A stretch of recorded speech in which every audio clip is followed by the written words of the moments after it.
कानपुर जिले की 10 विधानसभा सीटों में से 7 पर इस समय बीजेपी का कब्जा है। इस पर बात करने के लिए हमारे साथ हैं सुरेंद्र मैथानी, गोविंद नगर विधानसभा से विधायक हैं। लेकिन इस बार कितना भरोसा है कि 10 में से कितनी सीटें जीत पाएगी बीजेपी और किस आधार पर? मुझे लगता है कि इस बार हमारा 10 पर दावा काफ़ी मजबूत है, क्योंकि कई इस प्रकार के रचनात्मक कार्य हों या डेवलपमेंट के कार्य हों, कई प्रकार के काम हमारे आदरणीय नरेंद्र मोदी जी ने भी और उत्तर प्रदेश सरकार ने, योगी जी ने भी यहाँ पर कानपुर को अतिरिक्त देने का काम किया है।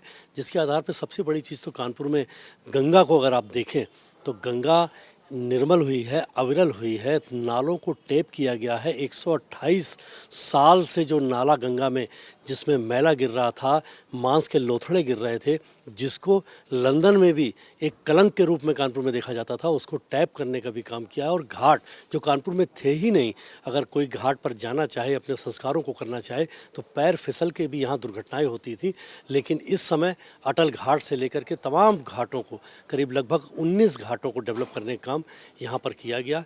ये एक बहुत बड़ा लोगों के संस्कारों से जुड़ा हुआ ये कार्यक्रम है, जिसको यहाँ पर पूर्ण किया गया है। जी, ODOP यानी कि एक जिला एक जनपद के तहत यहाँ से चमड़ा है, लेकिन उसकी तो हालत खराब हो गई है। राज्य सरकार की ओर से क्या किया गया है उसके लिए? उसमें बड़ा काम किया गया। उसमें सबसे बड़ा काम ये किया गया कि जो उनका पूरा पानी गंगा को मैला करता था, उसके लिए सारी व्यवस्थाओं को व्यवस्थित किया गया, उनको भी रियायत दी गई है और जितनी भी STP वगैरह हैं उनको सब दुरुस्त करके चलाने का काम किया गया। यानी उनको प्रोत्साहित करने का काम इस योजना से किया गया, जिससे रोजगार के भी साधन खुलते हैं। जनता कह रही है विकास का कार्य किया तो है, लेकिन महंगाई इतनी है कि उसके खर्चे कौन उठाएगा?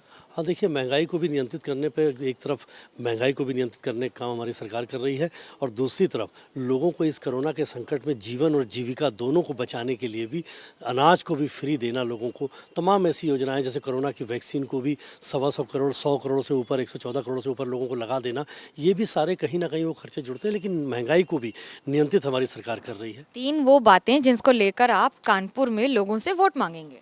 हाँ, देखिए, सबसे बड़ी बात तो ये कि कनेक्टिविटी, भारतीय जनता पार्टी की कार्यकर्ताओं की और नेताओं की कनेक्टिविटी जनता से बहुत इजी है। जनता को लगता है कि ये सांसद हो या विधायक हो, ये हमारी रेंज में है।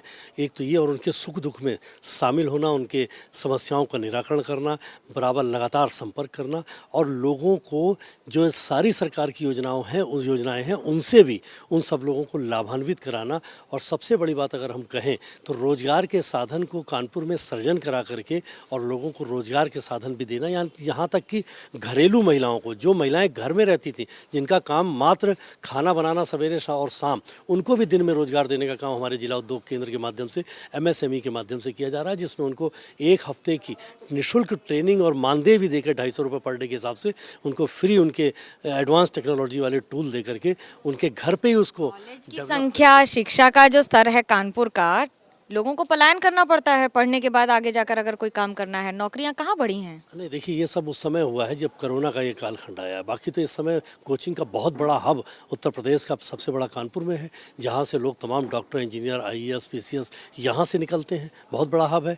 आप कॉलेजों की अगर बात करें तो तमाम कॉलेज और यूनिवर्सिटी देखिए आप, कानपुर की यूनिवर्सिटी, जहाँ से रोजगार प्लेसमेंट देने की काम हो रहा है। आप अगर हमारे यहाँ रोजगार का देखेंगे तो चूँकि हमारी विधानसभा क्षेत्र में भी, यहाँ पर भी उद्योगों, बहुत बड़ा औद्योगिक, जो आज के ज़माने में जिसको कहा जाता था कि पहले जिस एडवांस टेक्नोलॉजी की आज ज़रूरत थी विश्व व्यापार से कंपटीशन करने के लिए, समाज में कंपटीशन करने के लिए, उन सब एडवांस टेक्नोलॉजी के माध्यम से लोगों को रोज़गार दिया जा रहा है।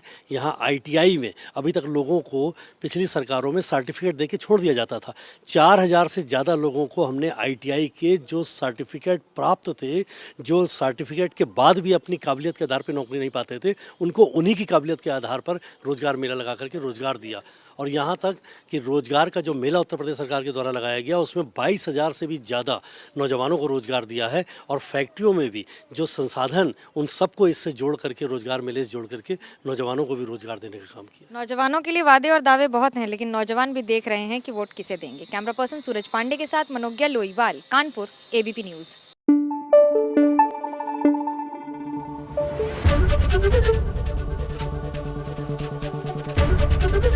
ABP न्यूज आपको रखे आगे।